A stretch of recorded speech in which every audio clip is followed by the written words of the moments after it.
Have you ever had one of those situations where your child is acting up at the store, or maybe it's a party or the park? Those can be the worst times. I'm Nicholeen Peck and I'm a parenting expert, and people ask me all the time what to do when their child misbehaves in public. So that's what we're going to talk about in this video, what to do when your child misbehaves in public.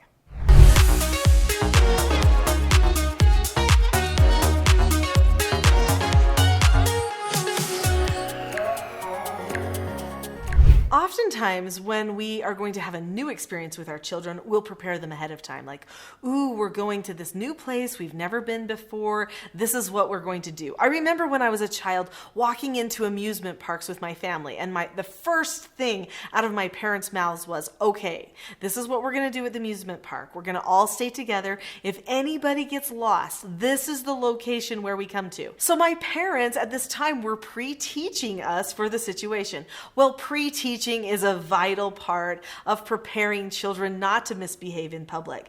But sometimes when we go to the same place again and again, like school or the store or park or maybe grandma's house, we don't think of pre-teaching the children like we would when we're going to an amusement park and there's new dangers that might be there. But maybe we should.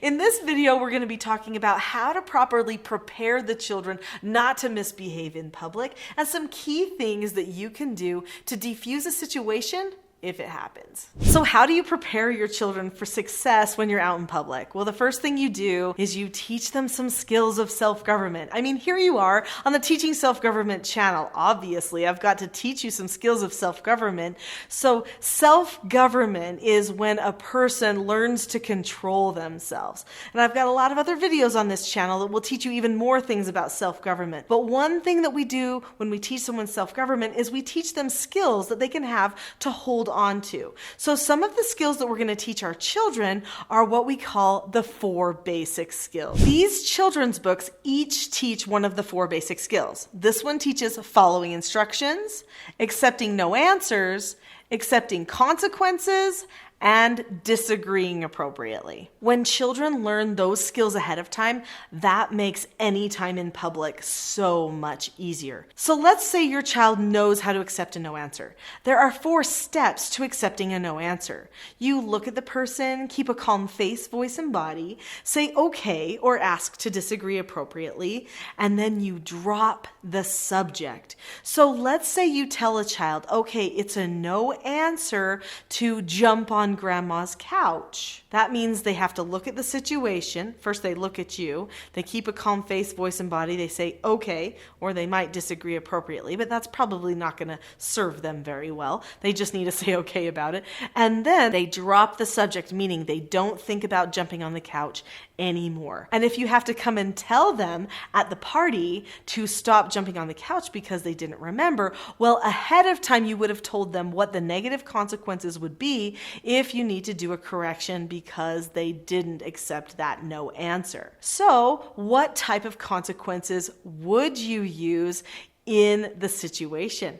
Let's talk about that. If you want to learn more about those 4 basic skills, or if you want to learn how to correct them when they go wrong in greater detail than what I can share here, you're going to definitely want to go to teachingselfgovernment.com and find the Teaching Self-Government Parenting course. That'll be a great help to you. And there are some links below in the description of this video that will take you to Teaching Self-Government. So one of the key principles you need to remember in the minute when you're handling misbehavior in public is be consistent. It doesn't matter where you are.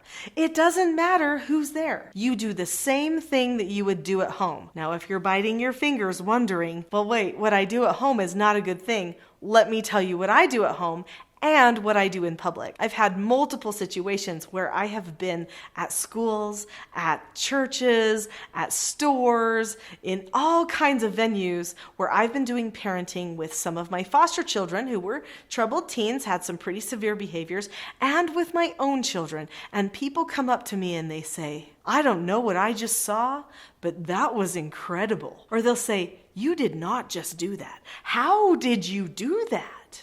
And they think somehow I've performed some magic trick. So it really doesn't matter that you show your parenting to people. so long as your parenting has some principles to back it up. So now you're ready to correct a problem in public. What do? Well, there is a 7-step process that I use called effective correcting. And I'm not going to go into all the details of that 7-step process because there are other videos that talk about that process. But I will say that part of that process is describing what happened. So I'm just going to describe with the child, this is what is happening. I'm giving you an instruction and you are not doing the 5 steps of following instruction. This is what you're doing. So basically holding up a mirror so that they can see their behavior compared to what we already talked about that their behavior should be like. And remember, I'm doing this pre-teaching not just for amusement parks, but for grandma's house, for the friend's house, for the store. Every time I get in my car, I pre-teach my children. So then you say, this is what you are doing. Then you give them the opportunity to earn a negative consequence.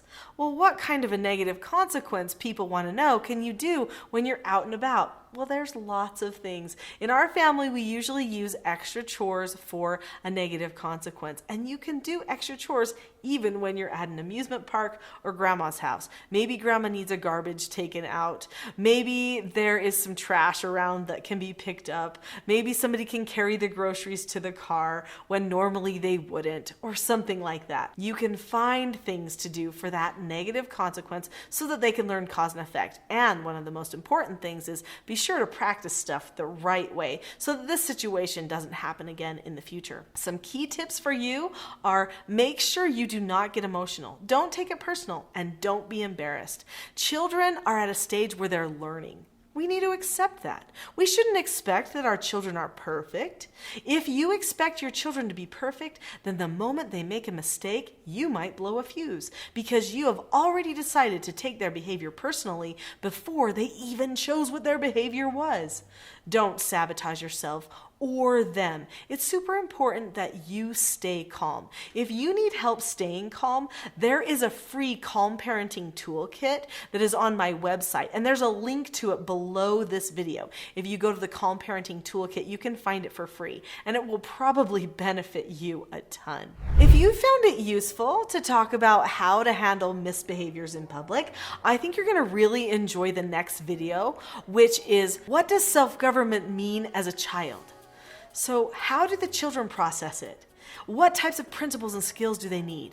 Let's talk about that next. Click on that next video, and I'll see you there.